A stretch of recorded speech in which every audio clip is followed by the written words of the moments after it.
Amerika Savunma Bakanlığı Pentagon 1990'lardan beri aynı şeyi tekrarlıyor. 21. yüzyılda Amerika'ya meydan okuyacak tek gücün Çin olacağını söylüyor. Son yıllarda yayınladığı tüm raporlarda Pentagon Çin'i hedef gösteriyor. Amerika-Çin ekonomik ilişkileri son hızla sürerken anti-Çin lobileri faaliyetlerini hızlandırıyor. Çin karşıtı faaliyetlerin en ateşlisi Orta Asya'nın ortası Xinjiang Uygur Özerk Bölgesi'nde yer alıyor. 1990'larda Amerikalı uzmanlar Uygurlar için Uzak Asya'nın Kürtleri tanımlamasını kullandılar ve Uygur lobilerine en büyük desteğin verileceğini açıkladılar. Ve sonunda geçen yıl sürgünde bir Doğu Türkistan hükümeti kurulduğu haberleri basında yer aldı. Çin yetkilileri sürgünde sıfatını kukla olarak değiştirdi ve bu hükümet süper güçlerin yeni oyuncağıdır dedi. Kukla veya sürgündeki hükümet yetkilileri Washington'daki Capitol Hill salonundan dünyaya şöyle seslendiler. Doğu Türkistanlılar kendi geleceklerini belirlemek istiyorlar. O yüzden özgürlük, adalet ve hikmetin lideri Amerika Birleşik Devletleri'nden yardım istiyoruz. Sizi sınırlar arasında geçirdiğimiz bir yılın ardından son olarak haritada Xinjiang Uygur Özerk Bölgesi olarak yer alan topraklara götürüyorum. Gelin çoğu Türkçe konuşan, üzerlerinde türlü oyunlar oynanan ve yüzlerce yıldır sınırlar arasında yaşayan insanlarla bir araya gelelim.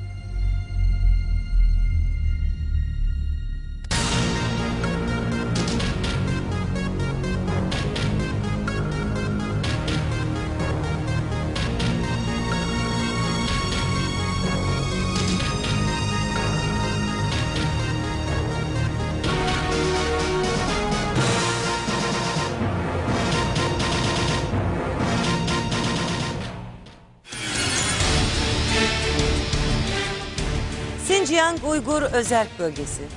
Yüzyıllardır savaşlar, ayaklanmalar, suikastlerle sarsıldı.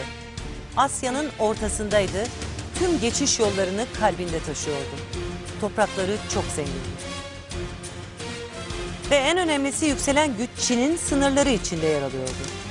Ama batıda yayınlanan haritalarda Çin sınırlarının dışında ayrı bir ülke olarak gösteriliyordu.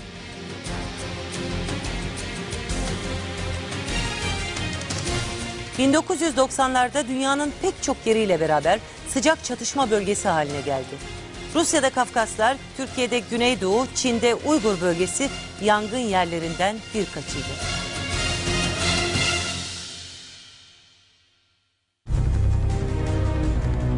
...2000'e kadar Xinjiang Uygur Özerk Bölgesi'nin çeşitli köy, kent ve kasabalarında sinemalar, fabrikalar, pazar yerleri bombalanmış, silah ve patlayıcı yapım yerleri bulunmuş, suikast ve cinayetlerin ardı arkası kesilmemişti.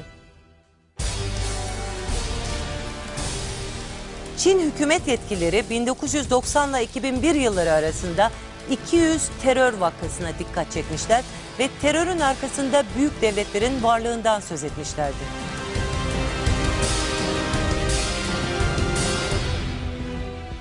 Adları Doğu Türkistan İslam Partisi, Doğu Türkistan Halk Partisi gibi örgütler eylemleri üstleniyor, gavur Çin'e karşı cihat açtıklarını ilan ediyorlar. Doğu Türkistan özgür olmalıydı ama bu ancak Batı'nın yardımıyla mümkündü.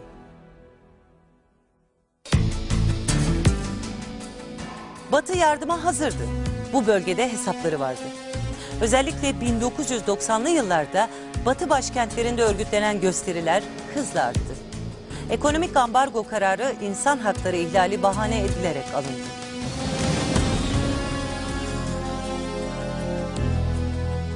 ...1999'da Çin istihbaratı Doğu Türkistan İslam Hareketi'nin İslami terör örgütleriyle bağlantılarını açıklıyordu.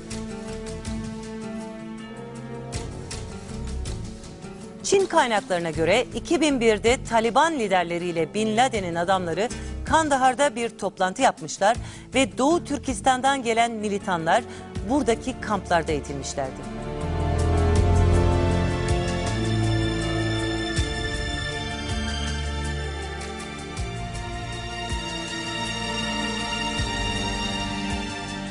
Çin 2001'de Amerika'da gerçekleştirilen terör eyleminden sonra bu örgütlerin Bin Laden'le bağlantılarının askıya alındığını, siyasi mücadeleye ağırlık verdiklerini iddia etti.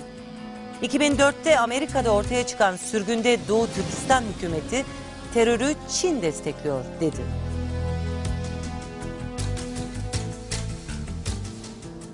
Bugün Amerika, Afganistan ve Irak'ta teröristlere karşı savaşmaktadır. Komünist Çin, Doğu Türkistan'ı teröristlerle bağlantılı göstermektedir. Aksine terörü destekleyen Çin'dir. Karşı koyanlar Doğu Türkistan halkıdır. 11 Eylül'ün ardından Amerika'yı destekleyen Doğu Türkistanlılardır.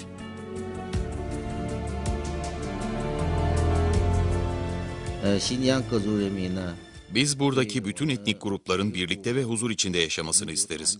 Ancak bu şekilde güçlü bir ekonomiye, refaha ve gelişmeye ulaşabileceğimizin bilincindeyiz. Şimdi Doğu Türkistan hükümeti adı altında daha önce terör faaliyetine bulaşmış bir grup insan sahneye çıktı. Bunlar Çin'i bölmek istiyorlar. Bunlar ayrılıkçı, bölücü faaliyet mensuplarıdır. Onları hoş görmemiz mi gerekiyor? Arkalarında büyük devletlerin çıkarları var. Ama sizin çok iyi ilişkileriniz var büyük devletlerle. İlişkilerinizin bozulmasından korkmuyorlar mı? Evet, ama bu büyük güçler bu gibi faaliyetleri açıkça yapmıyorlar. Bu faaliyetlere üstü kapalı destek veriyorlar. Biz şimdi özellikle sınır bölgelerimize dikkatimizi yoğunlaştırıyoruz. Terörizme karşı büyük bir teşkilat oluşturduk. Yıllardır terör saldırılarıyla karşı karşıyayız ve mücadele ediyoruz. Tüm bu coğrafyada uluslararası terör örgütleriyle bağlantılı şebekeler var. Yetkililerin açıklamaları böyleydi. Büyük güçler Çin'in toprak bütünlüğünü parçalamak istiyorlardı.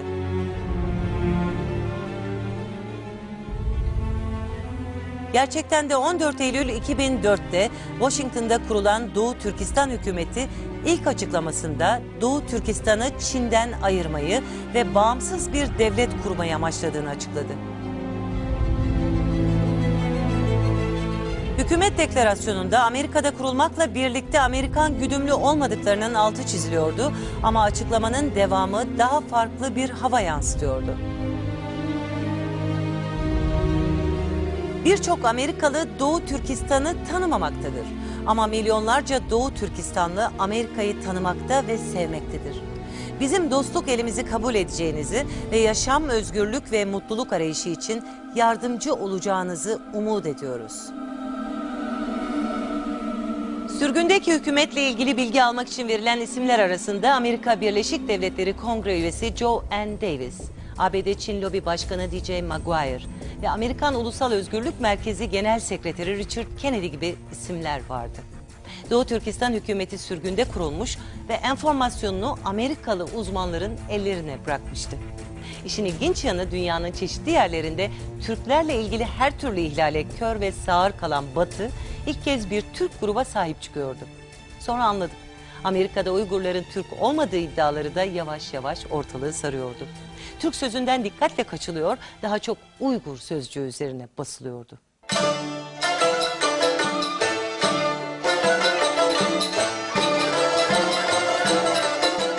Pekin'den özerk bölgenin başkenti Urumçi'ye 5 saatte uçmuştuk. Binlerce yıllık bir uygarlığın kalbine konduk.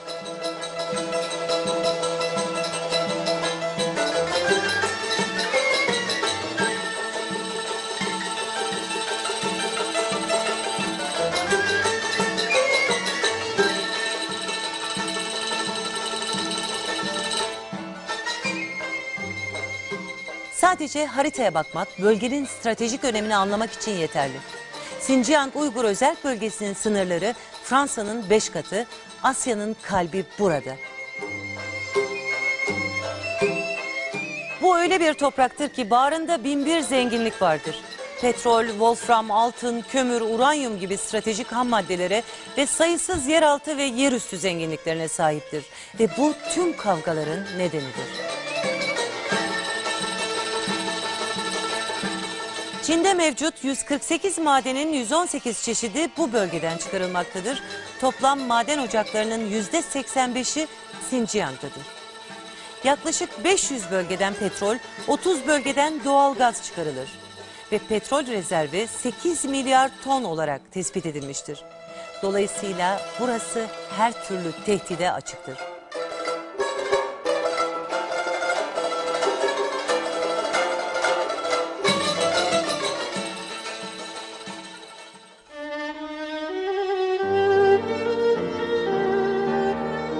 Ressam Nasrettin'le Güzel Sanatlar Okulu'nda buluştuğumuzda sanattan çok tehditlerden söz ediyoruz.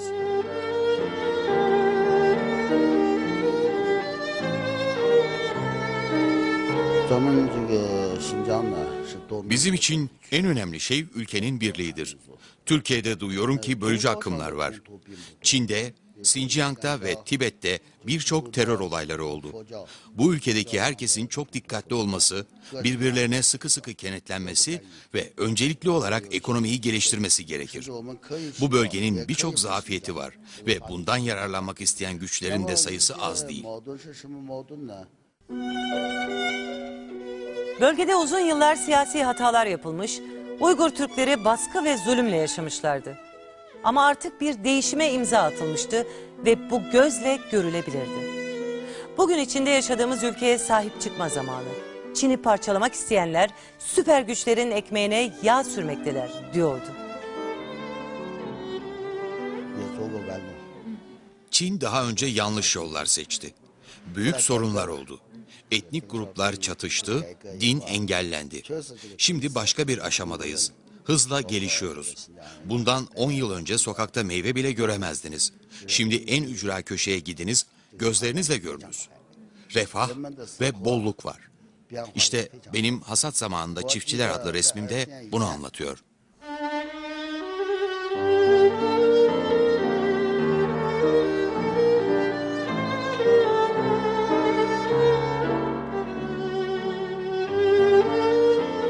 Şimdilerde mutluluğu resmediyordu. Bir tablonun önünde durduk. Bir düğünden bir andı. Sonra kendimizi o tabloda bulduk.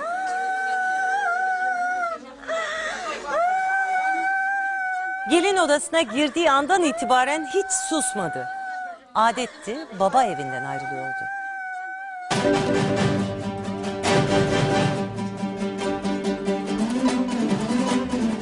Turfan'da bir Uygur ailesi. Dünyanın bir başka köşesinde yine bizden insanların arasında ve yine bir düğündeyim. Her şeyin en açık gözlemlendiği yerde.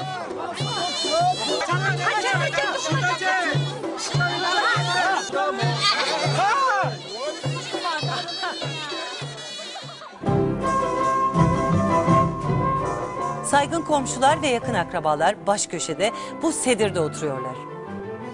Anam yaşlı siz mi? Bak nerelerden geldim seni görmek için. Ta Türkiye'den buraya geliyorum. Seni göreyim diye. Aşıklar nerede tanışmışlar? Nerede ilk görmüşler birbirlerini? Bazar tanışıp ha. Pazarda. Ha, bazar tanışıp aşk Pazarda buluşkanlar. tanışıp Ha. aşık oluyorlar. Ha. Nerede işliyorlar? Gelinle damat. Gelinle Etiz işleydi, tehkisi de. işliyor. İkisi aynı yerde işliyor. Üzümde mi? Ha, üzüm ha. Üzümde.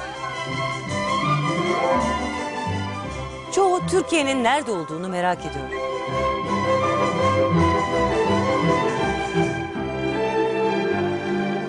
Sohbet tatlı ama eğlence başlıyor. Turfa'nın bir köyünde zaman binlerce yıl geriye gidiyor.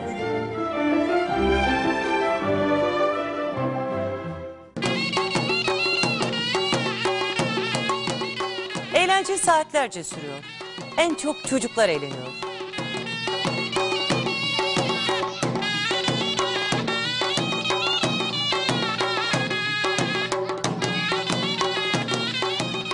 Yaşlılar bir odaya toplanmışlar, sessizce tanışıyor, geçmişi anıyorlar.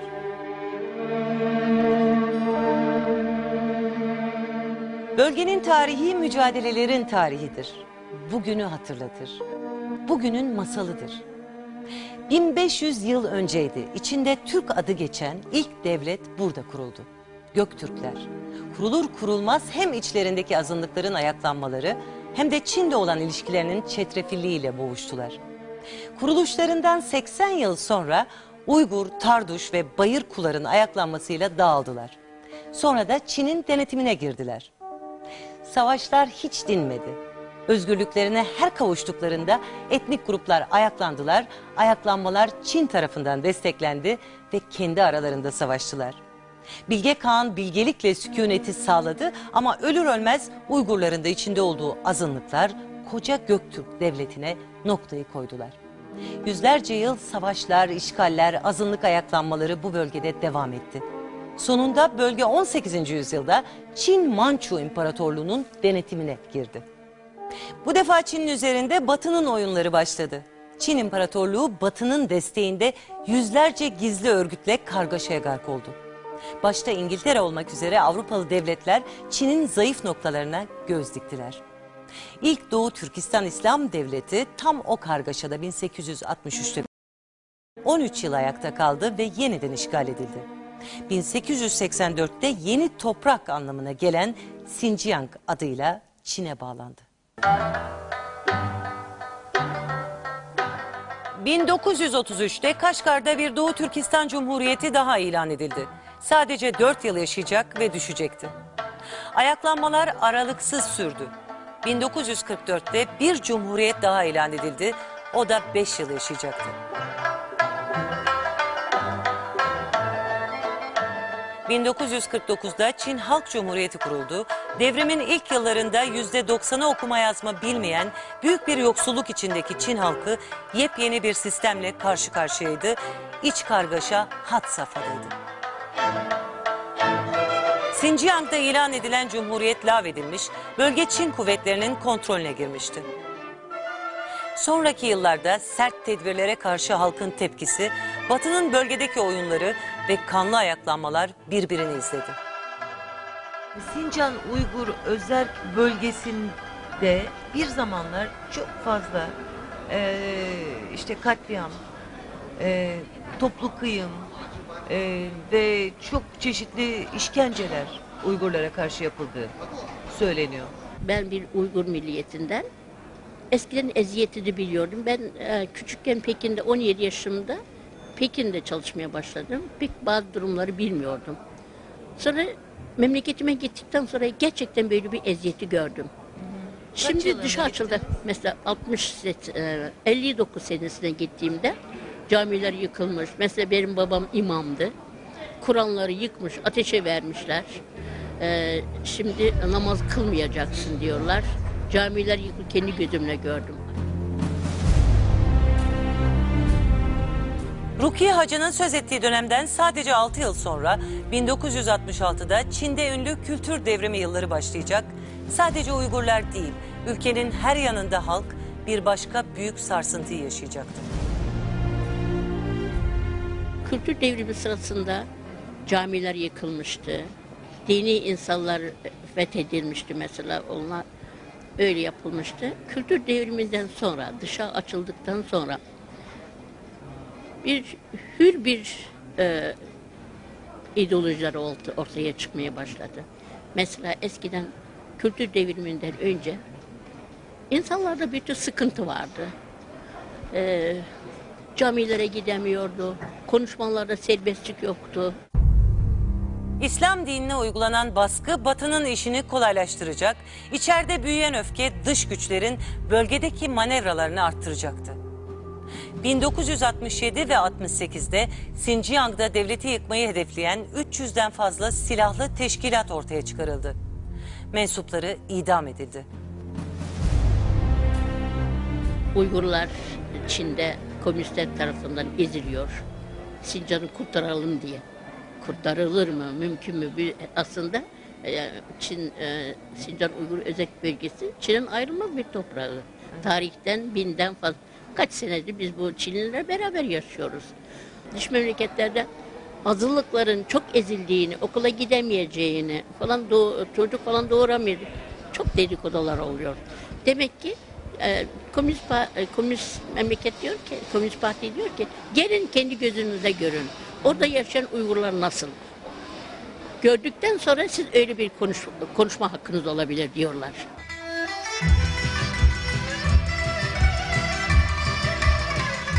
Bölgede gözle görünür bir değişim vardı. Ekonomi düzeliyordu.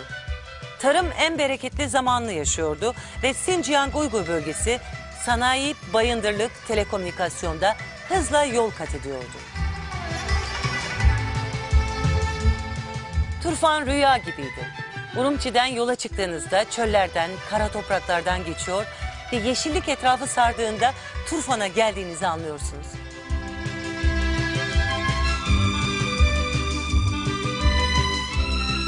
Turfa'nın bereketi insanların yüzlerindeydi. Yoldan geçerken Tanrı misafiri olduğumuz bağlar, bahçeler, evlerde büyük bir sevgiyle kucaklandık.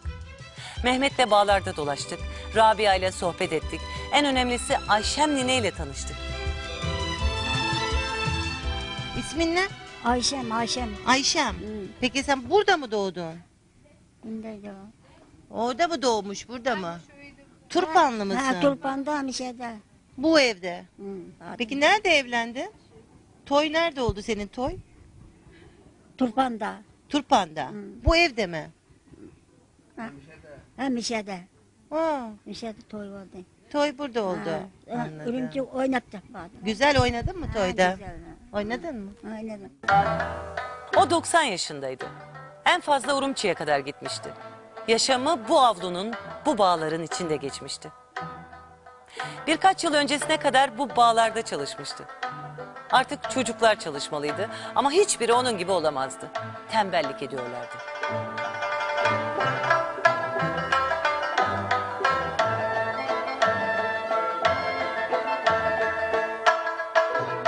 Okuma yazma biliyor musun, böyle okuyabiliyor musun? Ha, bilemem ama okuduğumdan sen. Okuyor musun? Okumadım. Okumadı mı? Bizim o vaktimizde bir küçük vakti bizim burada yok. Okul yok. Ha, ben namaz öteyim. Namaz Namaz. biliyor. Namaz. Namaz öteyim. Namaz Anladım. öteyim. Ha. Okumadım. Ay o çok tatlı yani, ne diyeyim ben şimdi.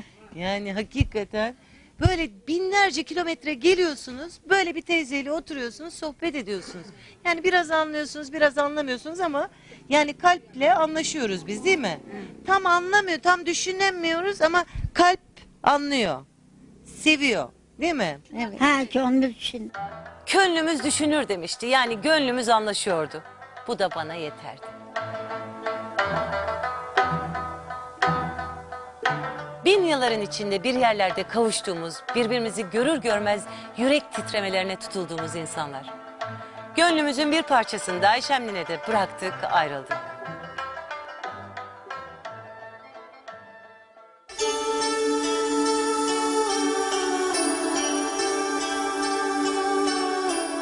Gülçehre ile yeşilliklerin içinde yol alıyoruz. Turfan'ı keşfediyoruz. Sahi Turfan ne demek?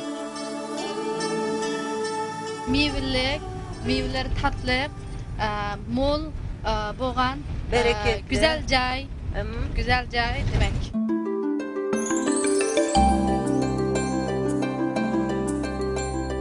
Turfan'da 2000 yıllık bir mucize var.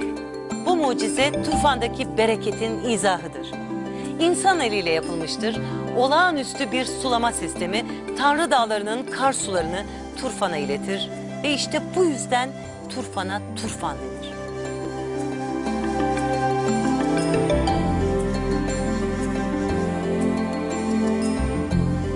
Bundan binlerce yıl önce yer yüzeyine insan eliyle 80-90 metrelik kuyular açılmıştır.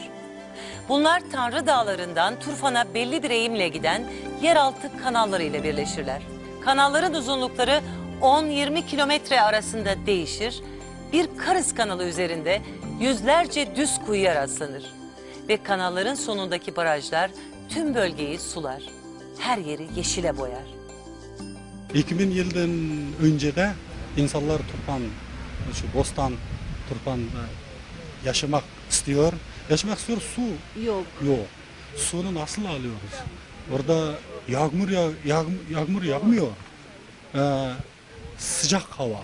Sıcak hava, yağmur, su, para. Hemen buharlaşıyor. Gidiyor. Ha, buharlaşıyor. Su yok. O nasıl yapıyoruz? Su yer altında su var. Yer altında su ne? Nasıl çıkıyoruz? Nasıl dışarı çıkarıyoruz? Çıkarıyoruz. Tok yok. Enerji yok. Küçük küçük ağızlar açılıyor. Keyin öncede bizim ata babalarımız karızını baş önceden bir tik uduk çekiyor. Su özünde bir Eğimli akıyor. eğim bilen kendisi akıyor. Ha. Gafur Bey Türkiye Türkçesiyle bize Karız'ı şöyle anlatıyor. Çin Seddi önemlidir. Büyük bir çabanın eseridir. Orada olanca heybetiyle durur. Ama Karız binlerce yıldır bölgeyi suyla buluşturur. Vazgeçilmez önemlidir ve göze çarpmaz, mütevazidir. Bu topraklarda yaşayan insanların zekasının eseridir diyor.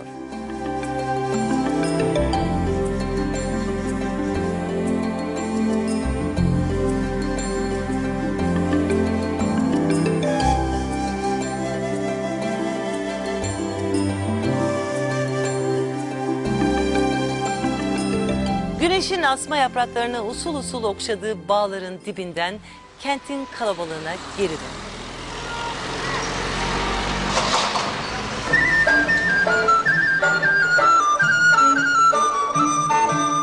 İşte Turfa'nın kalbinin attığı yer. Burada her şey aşina. Arapça harfler Çin yazılarının yanında.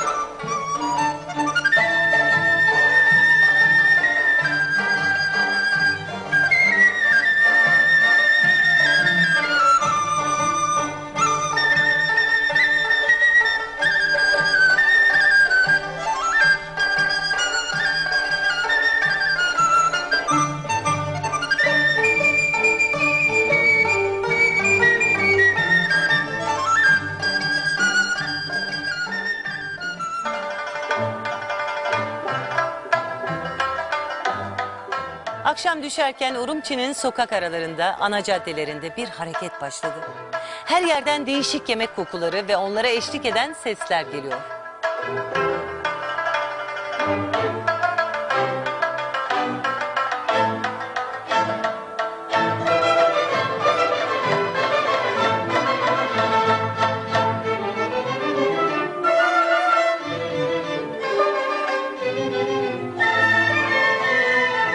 Seslere doğru gidiyoruz ve kendimizi bir Uygur dans topluluğunun karşısında buluyoruz.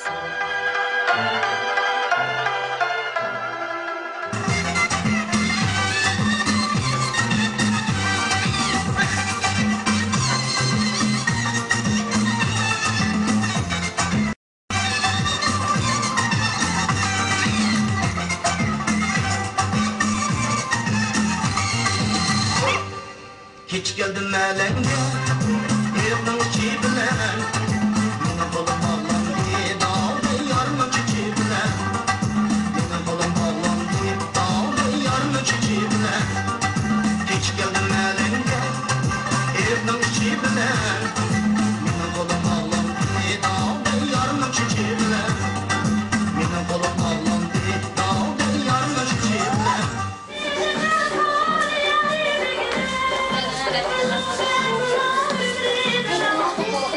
Onlar Urumçi'deki bir ilkokulun öğrencileri.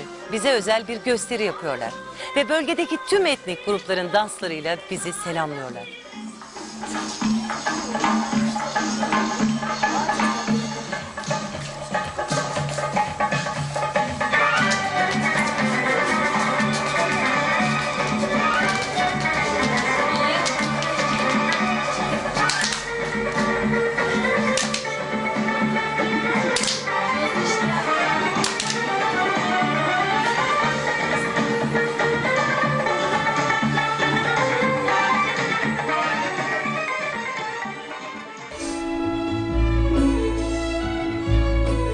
Her sabah törenle okula giriliyor ve yeni bir güne merhaba deniliyor.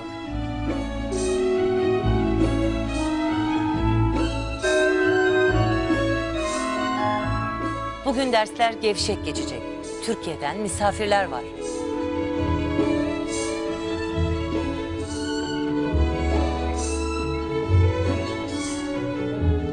Birinci ders taş kitap. Bir günü Kayser dadısı bilen takkaç. O bana Ayşem nineyi hatırlatıyor. Olanca heyecanıyla fosil olan ağacın hikayesini Arapça harflerden okuyor. Qarab turğununu gördü. Tağa nima qılyapsız? Dep so'radi Kayser.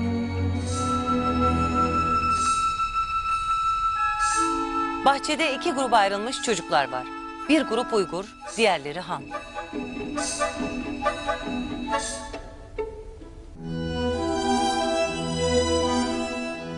Okulun hemen karşısında bir cami. İçeri giriyoruz. Ebu Bekir Yakub'a cemaati soruyoruz.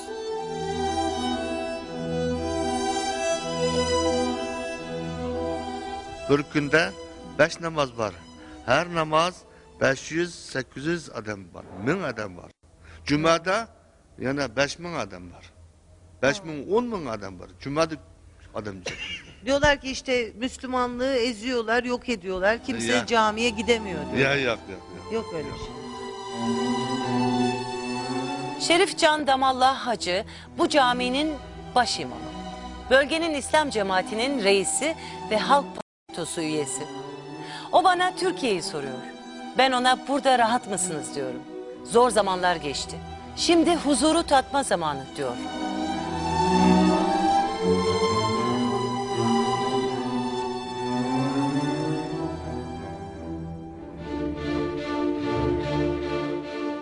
Xinjiang Uygur Özerk Bölgesi hükümet yetkilileriyle görüşen tek Türk televizyon ekiplerinden biriyiz. Batılı sivil toplum örgütlerinin iddialarını sorulara döküyoruz.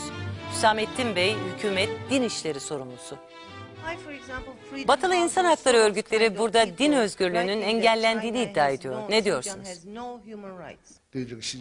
Xinjiang'da 29 bin cami var ve 9 bin okul. Yani okuldan fazla cami mevcut. Uygur Türklerinin çocuklarının kendi dillerinde eğitim alamadığı söyleniyor. Bizde 9 yıl zorunlu eğitim var ve Uygurlar kendi dillerinde eğitim yaparlar. Burada 3,5 milyon öğrenciden 3 milyona yakını Uygurdur ve hepsi kendi dilinde okula gidiyor. Peki birden fazla çocuk sahibi olmada kısıtlama var mı? Tek çocuğa izin veren aile planlaması Çinler için geçerli. Uygurlar 2 veya daha fazla çocuk sahibi olabiliyor. Siz de gördünüz.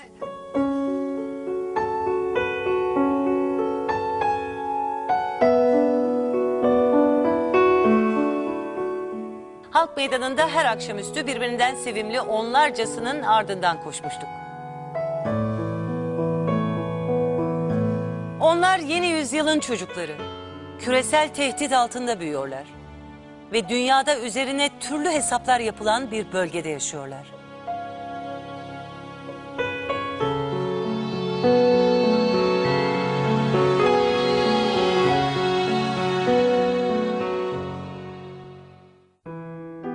Birileri hani diyecektir, nerede baskı ve zulüm altında kıvranan halk, hapishanelerde çürüyen, aç, işsiz, perişan dolaşanlar ve özgürlük ve demokrasi nidalarıyla meydanları dolduranlar. O zaman Türkiye'yi düşünün derim. Gece yarısı ekspreslerini, çeşitli etnik gruplar için ayağa kalkan batılı örgütleri, Türkiye'deki insan hakları ihlalleri lafını diline dolayıp kendi ülkelerinde ve diğer ülkelerde hak ihlali bir kenara yaşamı hiçe sayanları ve kendi ülkesinin çıkarlarını başka ülke çıkarlarına feda edenleri. Türkiye'nin onlara karşı aldığı önlemleri, kavgaları, onlarca yıl süren çatışmaları düşünün.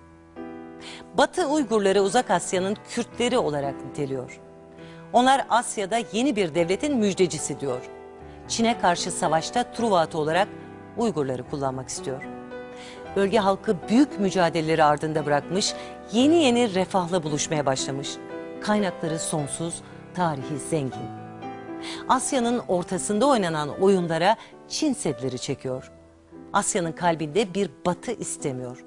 Binlerce yıllık kargaşanın sesi, yapılan hatalar, ödenen bedeller kulaklarında, şimdi son hızla ekonomi iyileştiriliyor. Yüzyılın en önemli ülkesi ilan edilen Çin sınırları içinde yaşayan soydaşlarımız bu büyük güçle aramızda bir köprü oluşturuyor.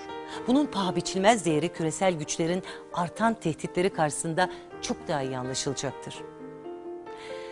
Sevgili izleyiciler, sizlerle bir yıl içinde Balkanlar, Kafkaslar, Orta Asya, Rusya ve Çin derken 20 ülkeden gözlemlerle 30 kez buluştuk. Batıdan başladık, Doğu'nun son sınırına dayandık. Bu programla geçen yıl Haziran'da başladığımız yolculuğa bir virgül koyuyoruz. Eylül'de bambaşka sınırların ara yerlerinde buluşmak en büyük dileğimiz. Bugüne kadar aralıksız sürdürdüğünüz desteğe, e-postalarınıza, telefonlarınıza, mektup ve faksla yaptığınız katkılara, eleştirilere ve iltifatlara ben ve arkadaşlarım bir kez daha teşekkür ediyoruz, saygılar sunuyoruz. Ve her programda baş köşeyi verdiğimiz çocuklarla size veda ediyoruz.